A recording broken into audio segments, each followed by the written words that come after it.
ஈரோடு மாவட்டம் சென்னிமலை வட்டாரம் சென்னிமலை தொகுதியை சார்ந்த காட்டூர் அங்கன்வாடி மையத்தோட பணியாளர். என் பேர் வந்து மோகனசுந்தரி. எங்கள் காட்டூர் அங்கன்வாடி மையத்தை சேர்ந்த கர்ப்பிணி பயனாளியான கல்பனா அவங்களுக்கு வந்து இன்றைக்கி ஹோம் விசிட் பண்ண வேண்டிய நாள். அவங்கள பார்க்கறக்காக இன்றைக்கி அவங்க வீட்டுக்கு நம்ம வந்திருக்கோம். போயிட்டு வந்து என்ன சொன்னாங்கடா? போயிட்டு வந்தாங்க. என்ன சொன்னாங்க? எல்லாம் நல்லா இருக்குண்ணா. இப்போ டெலிவரி டேட் எப்போ சொல்லியிருக்காங்க? அக்டோபர் 2. Okay, October. கொஞ்ச நாள் இருந்தாலும் கொஞ்ச நாளைக்கு முன்னாடி நீங்கள் ப்ரிப்பேர் ஆகிக்கணும். நம்ம முதல்ல சொன்னது தான், பால்வாடியில் நம்ம சொல்லியிருப்போம் இல்லையா, அதே தான். ஒரு மாதத்துக்கு முன்னாடியே நீங்கள் எது எது தேவையோ அதெல்லாம் ப்ரிப்பேராக எடுத்து வச்சுக்கணும். உங்களுக்கு ஃபஸ்ட்டே பாப்பா இருக்கிறதுனால உங்களுக்கு சொல்ல வேண்டியதில்லை, இருந்தாலும் இன்னொரு டைம் சொல்லிடுறேன். எந்தெந்த திங்ஸ் வேணுமோ அதை எல்லாமே முன்கூட்டியே எடுத்து வச்சுக்கணும். ஃபஸ்ட்டு நீங்கள் வந்து மெடிக்கல் செக் போயிருப்பீங்க.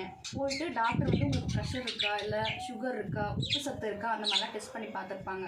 அந்த மருத்துவ பரிசோதனை பண்ண இதுலேருந்து மாத்திரை டேப்லெட்லாம் கரெக்டாக சாப்பிட்றீங்களா? சாப்பிட்றேன். கால்சியம் டேப்லெட்டு, ஃபோலிக் அமிலம் அந்த டேப்லெட்டு, இரும்பு சத்து மாத்திரைகள் இதெல்லாம் கொடுத்துருப்பாங்க. அதெல்லாம் நீங்கள் கரெக்டாக சாப்பிட்ணும். தடுப்பூசிகள்லாம் அந்த டைமுக்கு போட்டுக்கணும். ஸ்கேன் எடுக்க சொல்கிற டைமில் நீங்கள் எடுத்துக்கணும். அது மட்டும் இல்லாமல் உப்பு சத்து, சர்க்கரை சத்து இதெல்லாம் இருக்கிறதுக்கு வந்து இருந்துச்சுன்னா அதுக்கு தகுந்த ஏதாவது பரிந்துரைகள் டாக்டர் சொல்லுவாங்க, அதை நம்ம ஃபாலோ பண்ணணும். இல்லைனாலும் டாக்டர் சொல்கிற நாட்களில் ஸ்கேனு, மருத்துவ பரிசோதனைகள் கட்டாயம் பண்ணிக்கணும். அதெல்லாம் நீங்கள் இப்போ பண்ணிட்டு இருக்கிறீங்க. மாத்திரையெல்லாம் கரெக்டாக சாப்பிட்டுக்கிறீங்க. சாப்பிட்ற சாப்பாட்டில் வந்து பச்சை காய்கறிகள், கீரை வகைகள் இதெல்லாம் அதிகமாக சேர்த்துக்கணும். ஒரு நாள் சாப்பாட்டில் உங்கள் தட்டில் வந்து கீரைகள் இருக்கணும். கீரை வகைகளை எது வேணாலும் எடுத்துக்கலாம். முட்டை கம்பல்சரி இருக்கணும். மாத்திரைகள் சாப்பிட்றதோட மட்டும் இல்லாமல் தடுப்பூசிகளையும் கட்டாயம் நம்ம ஃபாலோ பண்ணி போட்டுக்கணும். அதாவது குழந்தை பிறக்கும் வரைக்கும் இது. குழந்தை பிறந்ததுக்கு அப்புறம் உடனே நீங்கள் என்ன பண்ணணும்? குழந்தை பிறந்த உடனே நீங்கள் வந்து தாய்ப்பால் கட்டாயம் கொடுக்கணும். பெரியவங்க என்ன சொல்லுவாங்கன்னா, சக்கரை தண்ணி ஊற்றலாம், தேன் கொடுக்கலாம், இல்லை கழுதைப்பால் கொடுக்கலாம், அந்த மாதிரிலாம் சொல்லுவாங்க. அது கட்டாயமாக நம்ம பண்ணவே கூடாது. எதுக்காக அப்படி சொல்கிறாங்க அப்படின்னா, நம்மளுக்கு ஃபஸ்ட்டு குழந்தை பிறந்தோடனே சுரக்கக்கூடிய சீம்பால் ரொம்ப அவசியமானது. குழந்தைக்கு கொடுக்கக்கூடிய முதல் தடுப்பூசியே நம்ம தாய்ப்பால் தான். நம்ம தாய்ப்பால் குடித்து வளர்கிற குழந்தை ஆரோக்கியமான குழந்தையாக இருக்கும், ரொம்ப எதிர்ப்பு சக்தியோடு இருக்கும். எந்த வகையான நோய் வந்தாலும் அதை சீக்கிரமாக எதிர்த்து போராடக்கூடிய சக்தி அந்த குழந்தைக்கு கொடுக்கக்கூடியது தாய்ப்பால் மட்டும்தான். அதனால் நீங்கள் வந்து தேன் இதெல்லாம் கொடுத்தீங்கன்னா, ஒரு பிறந்த குழந்தையோட குடல் கொள்ளளவு வந்து ஒரு குறிப்பிட்ட மில்லிகிராம் அளவு தான் இருக்கும். அப்போ நீங்கள் ஒரு 4 பேர் வராங்கன்னு வச்சுக்கோங்க, ஒரு சொட்டு கொடுக்குறாங்கன்னா 4 ml போய் அந்த குழந்தையோட வயிற்றை நெப்பிக்கும். அப்போ நம்ம கொடுக்குற அந்த சீம்பாலோட, அதாவது இவ்வளோ முக்கியத்துவம் வாய்ந்த சீம்பாலை அந்த குழந்தை எடுத்துக்க முடியாது இல்லையா, அது சீக்கிரம் ஜீரணமும் ஆகாது. இப்போ ஃப்ரெஷ்ஷாக பிறந்த குழந்தை எப்படி அந்த சக்கரை தண்ணியெல்லாம் அது வந்து ஜீரணம் பண்ணும்? அப்போ அது வந்து தாய்ப்பாலை எடுத்துக்காது.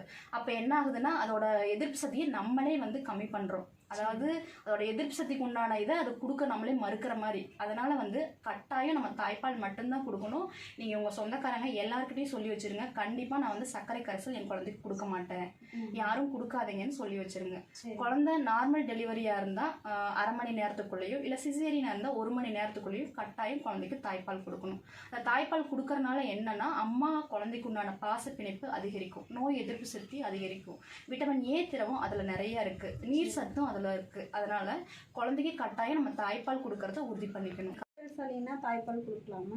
கட்டாயம் கொடுக்கலாம். நம்மளுக்கு காய்ச்சல் இருந்தாலும் தாய்ப்பால் கொடுக்கறதுனால குழந்தைக்கு காய்ச்சல் தொற்றாது. அதனால் கட்டாயம் தாய்ப்பால் கொடுக்கலாம். உங்களுக்கு என்ன கொரோனாவே இருந்தாலும் குழந்தைக்கு தாய்ப்பால் கொடுக்கறதுனால இந்த கொரோனா தொற்று குழந்தைக்கு ஏற்படாது. அதனால் அதனால் பாதிப்பாகாது. தைரியமாக நம்ம தாய்ப்பால் கொடுக்கலாம். சரி. தங்கமான 1000 நாட்களை பற்றி நான் சொல்லியிருக்கேன் இல்லையா, அது வந்து குழந்தை உருவான நாளில் இருந்து இப்போ குழந்தைக்கு 2 வயசு ஆகிற வரைக்கும் இருக்கிறனால தான் நம்ம தங்கமான 1000 நாட்கள்னு சொல்லுவோம். அது எதனால சொல்கிறோம் அப்படின்னா, குழந்தை உருவான நாள்லேருந்து அது 2 வயசு இருக்கிற வரைக்கும் அதோட 80% மூளை வளர்ச்சி இந்த 2 வயசுக்குள்ளேயும் முடிஞ்சிடும். அதனால வந்து அந்த தங்கமான 1000 நாட்களில் நம்ம கொடுக்கக்கூடிய எல்லா ஊட்டச்சத்தான உணவாகட்டும், இல்லை தடுப்பூசியாகட்டும், இல்லை மருத்துவ பரிந்துரைகளாகட்டும் எல்லாமே நம்ம கொடுத்தோம்னா தான் அது ஒரு அழகான ஆரோக்கியமான குழந்தையாக நம்ம வந்து இந்த சமுதாயத்துக்கு உருவாக்கி கொடுக்க முடியும்.